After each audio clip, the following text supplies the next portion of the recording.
Edari alkoholdunen eta tabakoaren gaineko zergak igotzea erabaki berri du Espainiako gobernuak. Europako Batasuneko doktrinara hurbiltzea da asmoa gobernu zentralaren esanetan, eta ez omen du kalterik eragingo ostalaritzan.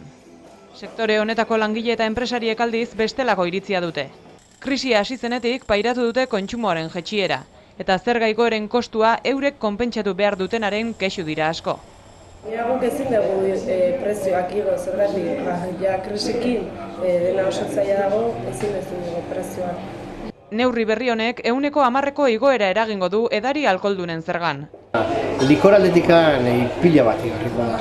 Lehen ere, normalian, leheno alternatzia gabestia bali mazan, gaur igeriko itue, gaueko tabernak eta igeriko gue jendeak gaur egun gehiago konsumituko ala etxa. Eta hori da gaina denborakin aiatzen ari da, gaur egun jendia lagatzen ari da, ertentzia eta etxean gehiago egiten da etxeako hartu produktuetan txepasal denboran. Hala ere, kanpo geratuko dira bai ardoa eta baita garagardoa ere. Tabakoaren kasuan, zigarro pakete bakoitza 15 zentimo garestituko da bataz beste. Prezioak igota ere, erretzaile askok tabakoa erosten jarraituko dutela diote. Hori bai, askok marka merkeagotara joko dute. Beste tabako bat erosiko nuke merkeagoa, baina oraingo ze.